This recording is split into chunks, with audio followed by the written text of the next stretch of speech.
추수감사주일 예배에 오신 여러분을 환영합니다. 다 같이 묵도하심으로 추수감사주일 예배를 드리시겠습니다.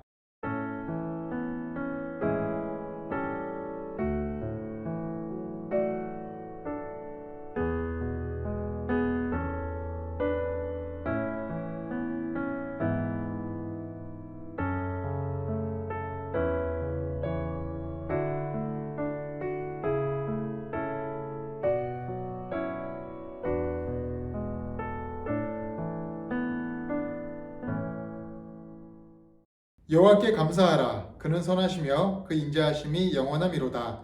아멘. 하나님, 오늘 거룩한 추수감사 주일을 맞아 하나님 앞에 나와 감사와 찬양과 영광을 올려드리게 하시니 감사드립니다. 이 시간 삶의 순간순간마다 우리를 도우시고 여기까지 인도하신 에베네셀 하나님의 은혜를 기억하고 베푸신 은혜에 감사할 수 있도록 도와주시옵소서. 우리 성도님들이 여러 가지 어려움 속에서 살고 있습니다.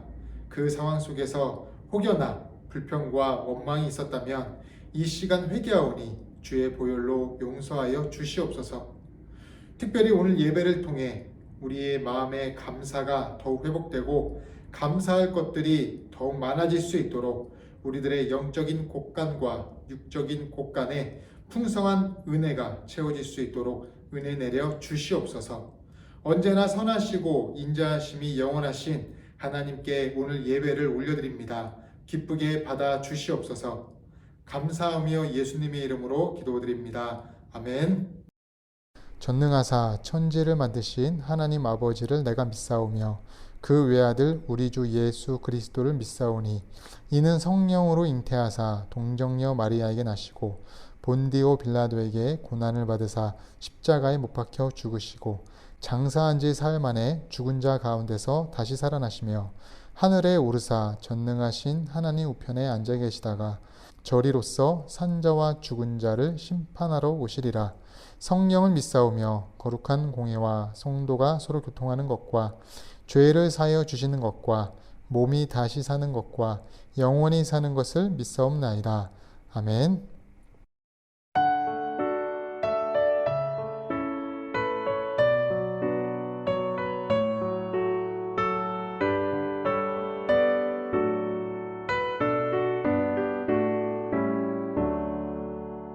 샤론의 꽃 예수 나의 마음에 거룩하고 아름답게 피소서.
교회 소식 드리겠습니다.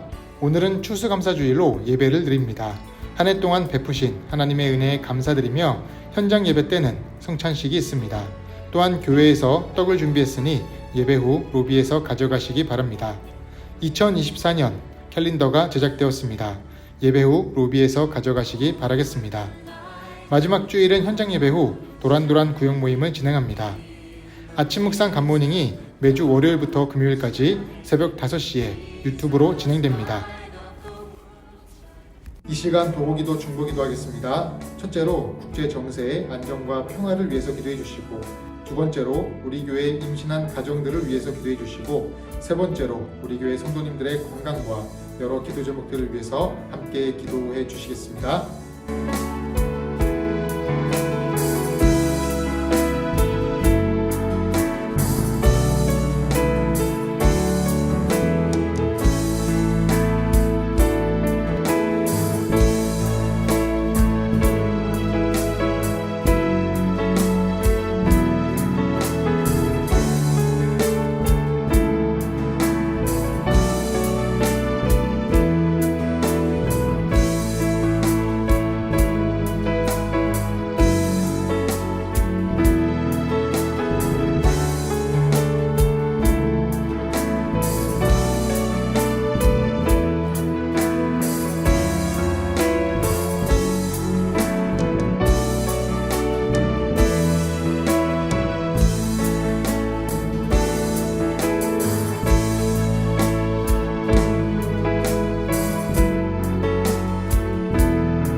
하나님, 우리가 기도한 모든 내용이 하나도 땅에 떨어지지 않고 모두 하늘에 상달되기 원하며 이 시간 주님께서 가르쳐 주신 기도를 하기 원합니다.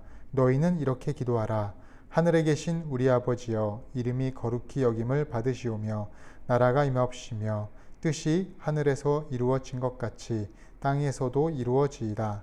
오늘날 우리에게 일용할 양식을 주옵시고 우리가 우리에게 죄 지은 자를 사하여 준 것 같이 우리 죄를 사하여 주옵시고 우리를 시험에 들게 하지 마옵시고 다만 악에서 구하옵소서. 대개 나라와 권세와 영광이 아버지께 영원히 있사옵나이다. 아멘.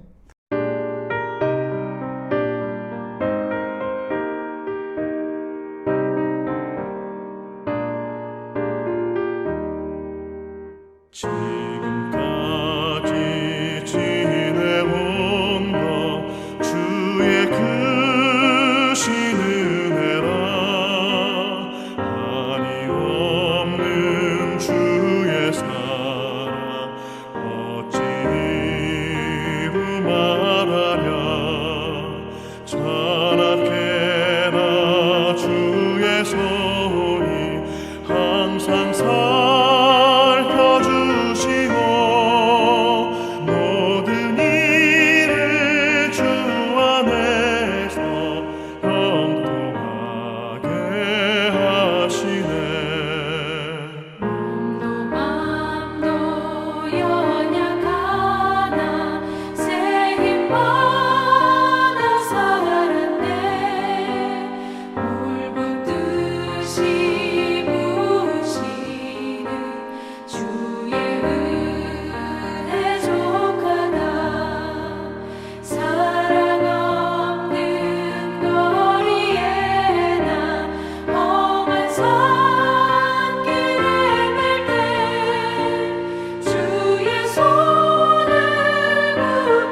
우리가 함께 읽으실 하나님의 말씀은 데살로니가 전서 5장 18절입니다.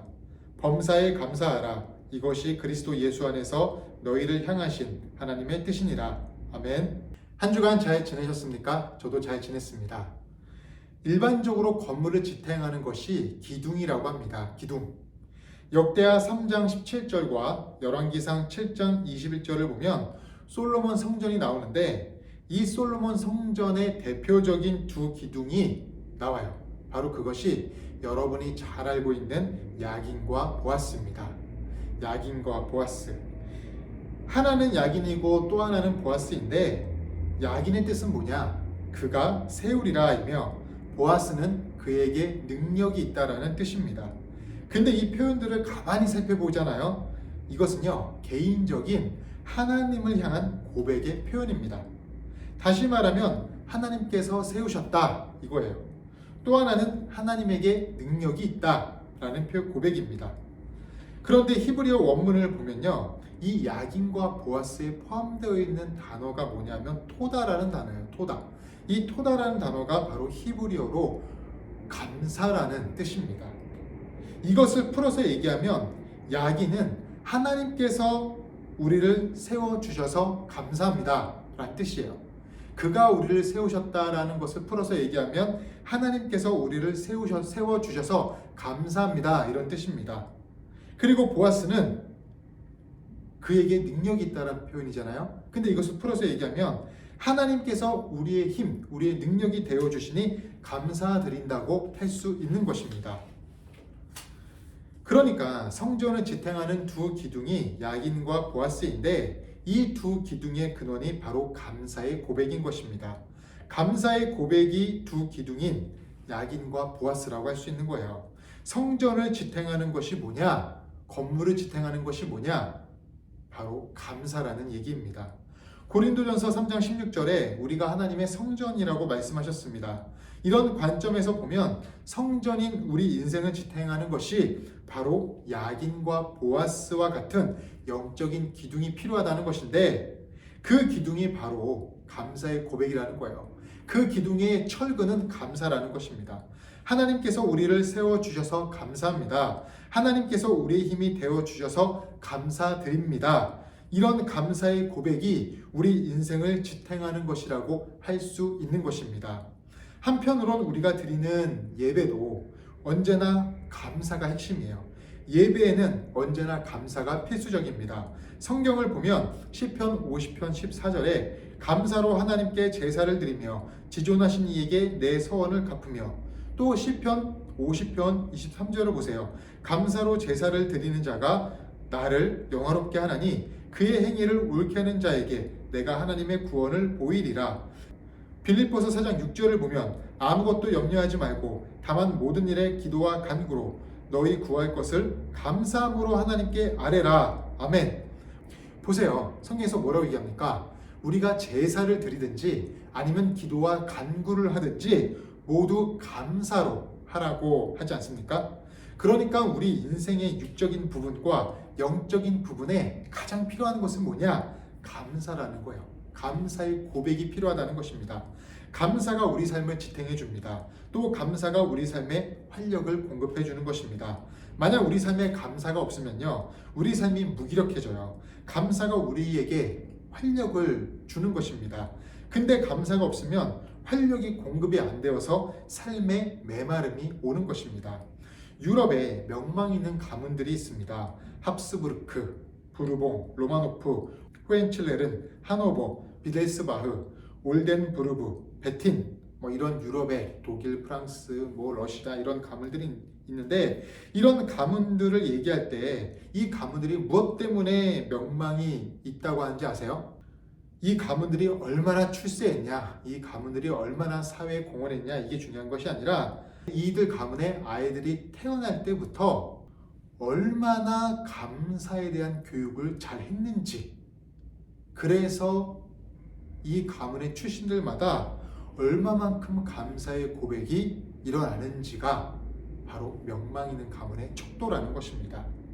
그러니까 다시 말하면 아이들이 태어날 때 처음 교육이 뭐냐면 감사를 가르친대요. 사소한 것에도 조그마한 것에도 감사를 하게 만드는 것입니다.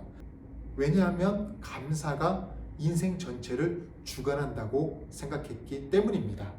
감사를 통해서 인생을 풀어나간대요. 여러 가지 힘든 일도 있고 여러 가지 모진 일도 있겠지만 감사가 있어야 이 어려운 세상, 이 험난한 세상을 풀어나갈 수 있다는 것이 바로 이 가문의 생각이라는 것입니다.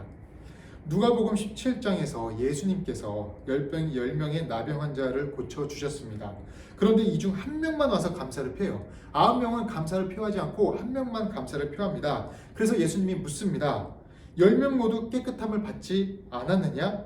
그런데 나머지 9은 어디 있느냐?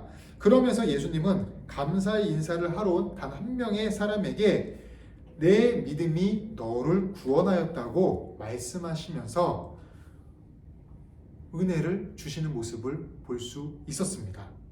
이렇게 감사하는 사람만이 은혜를 입는 거예요. 감사하는 사람만이 은혜를 입는다. 그래서 우리는 감사하는 사람들이 되어야 합니다.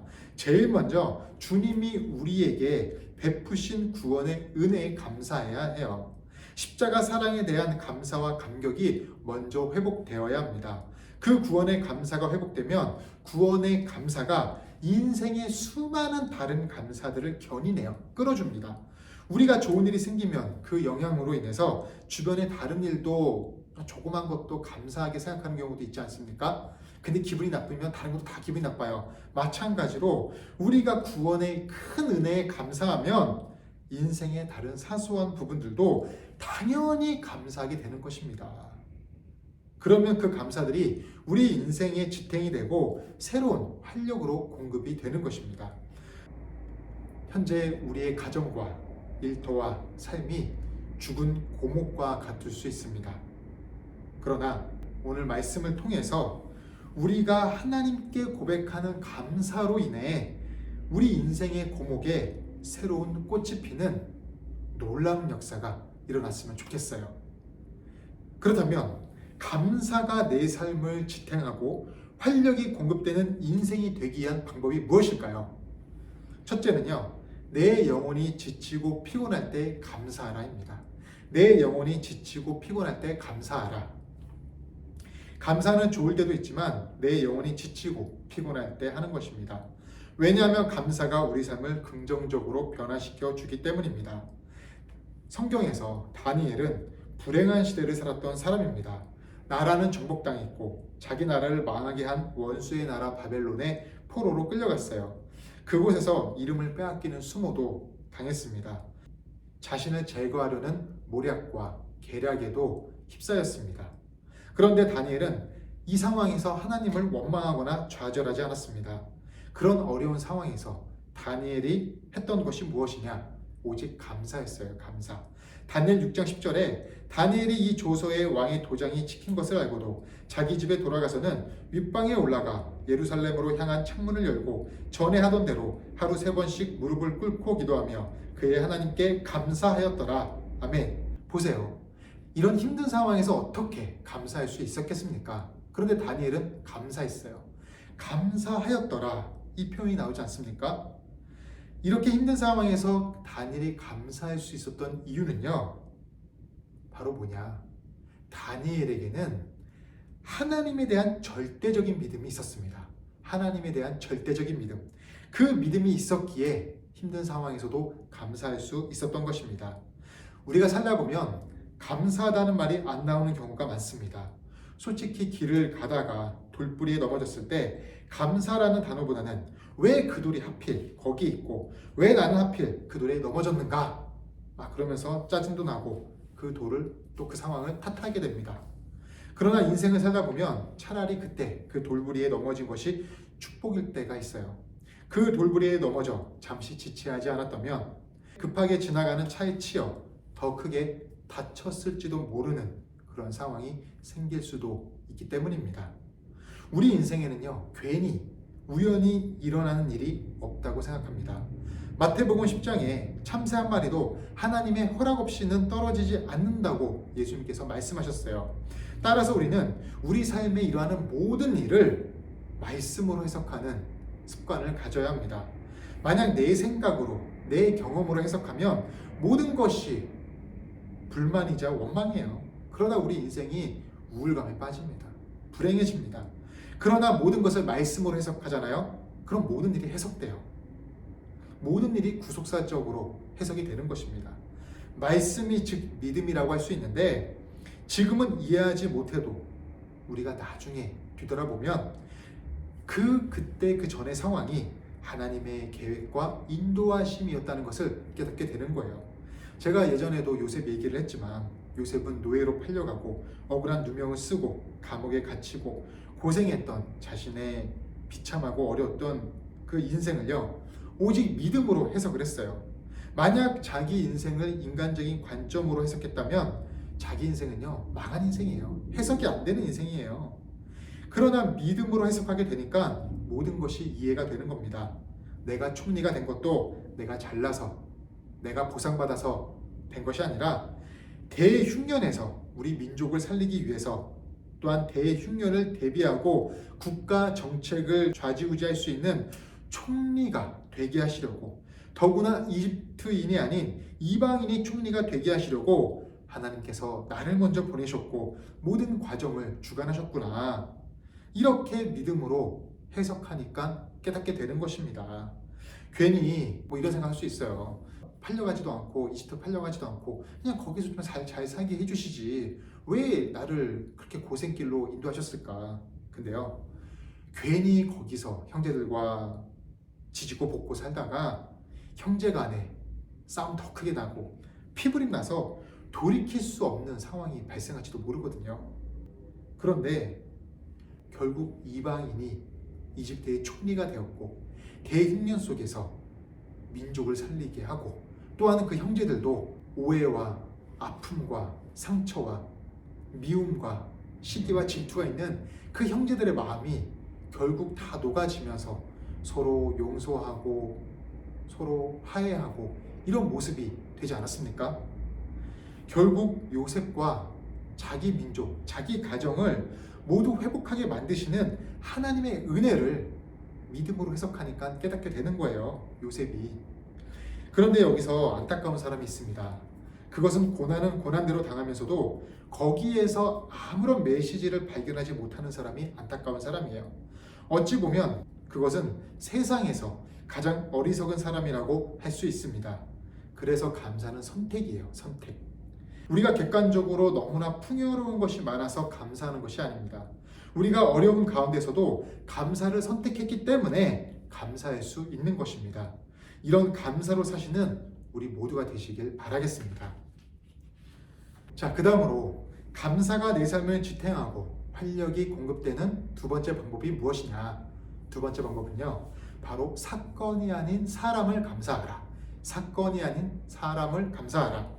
우리는 보통 어떤 사건 때문에 감사합니다. 예를 들어 합격, 승진, 큰 돈을 벌거나 집을 구매하거나 아니면 그 밖에 여러 가지 사건 때문에 감사하는 경우가 많아요. 그러나 진정한 감사는요, 내게 붙여주신 사람을 감사하는 것입니다. 성경에서 바울을 보면요, 바울은 사건보다 사람 때문에 감사하는 경우가 많습니다. 예를 들어 빌립보서 1장 3절을 보면 내가 너희를 생각할 때마다 나의 하나님께 감사하며, 또 고린도전서 1장 4절을 보면 그리스도 예수 안에서 너희에게 주신 하나님의 은혜로 말미암아 내가 너희를 위하여 항상 하나님께 감사하노니. 아멘. 바울은 뭐라고 표현하냐면 죄인 중에 괴수 같은 나 같은 사람에게 귀한 동역자들을 붙여주셔서 그들을 통해서 내가 힘을 얻고 위로를 얻고 소망을 얻게 만들게 해주셔서 너무나 감사드립니다. 그 은혜를 받은 것에 대해서 너무도 감사합니다. 이런 고백을 하는 거예요. 그래서 바울은 환경에 따라 흔들리지 않는 감사를 드릴 수 있었습니다. 그가 매를 맞든 감옥에 있든 핍박을 받든 배가 난파가 되든 언제나 그의 감사는 변함이 없어요. 왜냐? 그의 감사는 조건이 아니라 사건이 아니라 사람이었거든요. 어떤 상황에서든 바울을 위로하고 힘이 되어주는 사람이 있었기에 그가 힘겨운 삶을 은혜로 살아갈 수 있음을 깨닫고 감사했던 것입니다. 근데요, 바울 주변에 계속 사람이 있는 건 아닙니다. 물론 바울과 함께하는 사람들도 계속 있지만 반면에 마가와 바나바처럼 바울과 싸우고 바울을 떠난 사람들도 있어요. 또 세상을 너무나 사랑해서 떠난 사람도 있습니다. 그런데 바울이 사람 때문에 실망하지 않고 계속 하나님 안에서 사람 때문에 감사할 수 있었던 이유는요, 하나님께서 그 떠난 사람의 빈자리를 다른 사람으로 채워주시는 거예요. 감옥에 있을 때도 또 복음 전도를 할 때도 어디 있든지 새로운 사람들을 통해서 하나님께서 공급해 주시고 또한 활력을 주시면서 그가 인생을 살아가는데 어려움이 없도록 또 힘듦이 없도록 만들어 주시는 것입니다. 그래서 여러분들 한번 생각해 보세요. 하나님께서 여러분에게 붙여주신 은혜의 사람은 누구입니까? 가족이 있을 수 있어요. 이웃이 있을 수 있습니다. 교회 성도님들이 있을 수 있어요. 그 외에 여러분에게 힘이 되고 소망이 되고 위로를 주는 하나님께서 붙여주신 사람들이 있어요.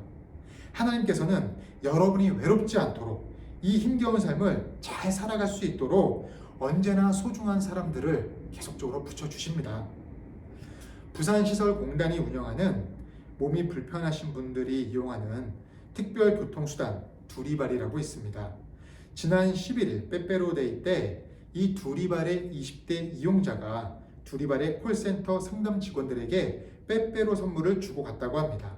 그런데 직원들이 선물보다 더 감동한 것이 있었대요. 그것은 20대 이용자가 직접 쓴 4장의 손편지였습니다.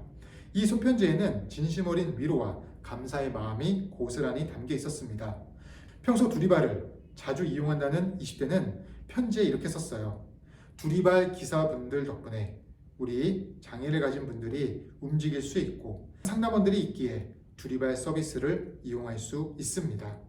우리는 장애 때문에 힘겨운 삶을 살고 있지만 두리발 덕분에 힘든 삶을 한 걸음이라도 더 내디딜 힘이 생깁니다. 혹여나 이용자들의 폭언이나 막말에 마음이 피폐해지고 내가 이런 말까지 들으면서 상담 업무를 해야 하는가 하며 일 자체에 대해 회의를 느끼실 때도 있을지도 모릅니다. 그러나 그럴 때에는 이 사실 하나만 기억해 주십시오. 두리발 상담원들 덕분에 어두울 수도 있는 누군가의 삶이 화사한 빛을 발한다는 것을 말입니다. 그래서 자부심을 크게 가져주시길 바라겠습니다. 또 이 세상은 각자 자리에서 맡은 바 최선을 다해 애쓰는 많은 분의 노고와 땀이 있었기에 제대로 돌아갈 수 있으며 저도 많은 분들도 그분들께 많은 빚을 지고 있습니다. 그러나 어느샌가 그분들 덕에 누리고 있는 것을 마치 당연한 것으로 여기며 살아갈 때도 있음을 봅니다. 그래서 늦게나마 이렇게 우리 장애인들의 발이 되어주시는 두리발 상담원과 기사분들에게 고마운 마음을 표현하고 싶어 편지와 작은 선물을 보냅니다. 부디 행복하시길 바라겠습니다. 라는 내용의 편지였어요. 얼마나 따뜻하고 아름다운 마음이 담겨있는 편지입니까? 그렇게 생각하지 않으십니까? 편지를 쓴 이용자가 힘겹게 참 삶을 살고 있지만 두리발 상담원과 기사분들 덕분에 인생의 한 걸음을 좀 더 쉽게 더 내디딜 수 있다고 고백하는 것입니다. 마찬가지로 힘겨운 인생을 살고 있는 우리도요, 하나님께서 붙여주신 두리발 같은 사람들이 있다는 거예요. 그런 사람들 덕분에 한 걸음씩 인생을 더 내디딜 수 있는 것입니다. 우리 삶이 그분들 때문에 지탱하고 또 새로운 활력을 공급받는 것이에요. 은혜를 얻는 것이에요. 세상에서 우리가 무언가를 누리고 있는 것도 누군가 자신의 자리에서 최선을 다하는 노고와 땀이 있기 때문입니다. 우리가 이런 빚을 지고 있는데 우리는 한편으론 너무 쉽게 이것을 잊어버리고 당연하게 여기진 않은지 생각이 듭니다. 말씀을 정리하겠습니다. 감사라는 것은요, 이미 받은 것에 대한 기대입니다. 이미 주신 것을 다시 주실 것을 확신하는 것이 감사라는 거예요.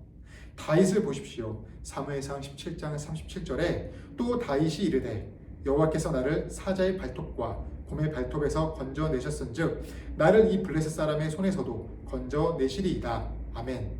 다윗은요, 평소 양을 치면서 사자와 곰의 발톱에서 이겼어요. 하나님께서 그 사자와 발톱의 무시무시한 공격에서 살아남게 만드시고 승리하게 만드셨습니다. 그러니까 다윗이 그걸 알아요. 하나님께서 나를 이기게 하신 것에 대해서 그걸 감사하고 묵상하는 것입니다. 그러니 골리앗을 보더라도 무섭지가 않은 거예요. 두렵지가 않은 거예요. 불안하지가 않는 거예요. 왜냐?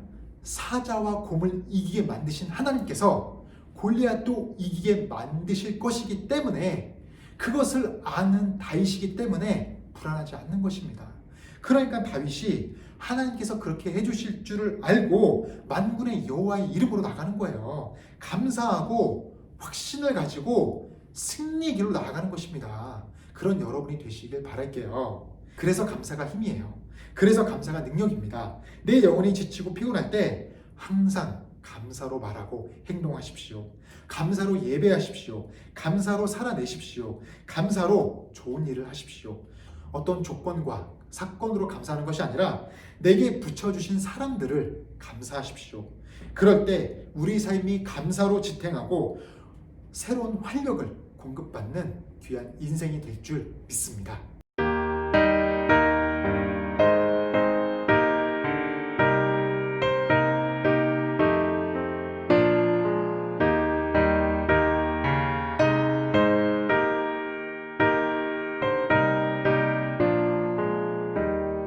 주와 같이 길 가는 것 즐거운 길 아닌가. 우리 주님 걸어가신 발자취를 밟겠네. 한 걸음 한 걸음 주 예수와 함께 날마다 우리 걸어가리. 어린아이 같은 우리 미련하고 약하나 주의 손에 이끌리어 생명길로 가겠네. 한 걸음 한 걸음 주 예수와 함께 날마다 우리 걸어가리.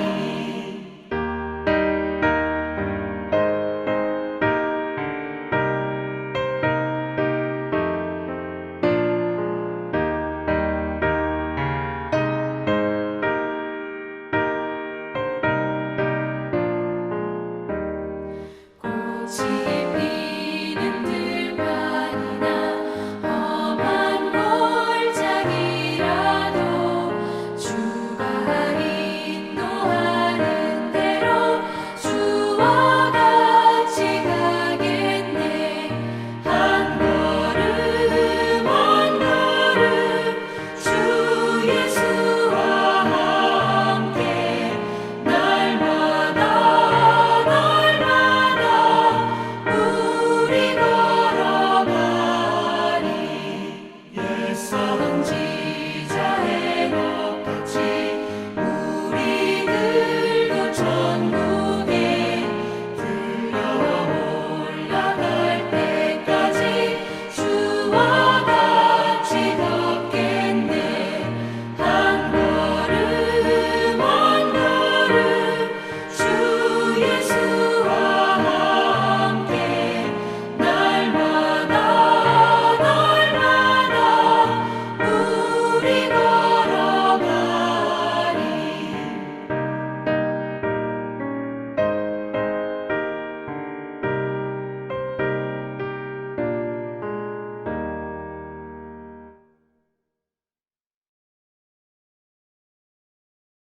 하나님, 감사가 나를 살립니다. 감사가 나의 삶을 지탱하고 감사가 나에게 새로운 활력을 주는 것을 믿습니다. 또한 오늘 미리 드리는 감사가 내일의 기적을 가져다주는 능력이 됨을 믿습니다. 하나님, 감사는 선택입니다. 우리에게 감사가 부족한 것은 내게 주신 것에 주목을 하는 것이 아니라 가지지 못한 것에 주목하기 때문에 감사를 못하는 것임을 이 시간 뒤돌아봅니다. 감사하지 못한 삶을 용서하여 주시옵소서. 우리가 감사할 수 있는 환경이기 때문에 감사하는 것이 아니라 비록 힘든 상황에 있을지라도 그 어려운 상황을 이기게 만드시고 그 상황에서 건져 주시는 분이 하나님이신 것을 믿고 나아가는 신앙이 될 수 있도록 도와주시옵소서. 그래서 우리 삶이 감사로 넘쳐나는 귀한 인생 될 수 있도록 은혜 내려 주시옵소서. 오늘도 정성이 담긴 귀한 예물과 마음을 드린 손길들이 있습니다. 주님께 드린 손길들의 가정과 일터를 지켜주시고 크신 능력과 은혜를 내려 주시옵소서. 이 예물이 쓰이는 곳마다 감사가 넘치는 사역과 인생들이 많아지게 하시옵소서. 이제는 우리 주 예수 그리스도의 은혜와 하나님 아버지의 크신 사랑과 성령님의 교통하신 은혜가 감사로 삶을 지탱하고 활력을 얻는 우리 더 가까운 교회 성도님들의 머리 위에 그들의 가정과 생업 위에 영원토록 함께 하시기를 축원하옵나이다. 아멘.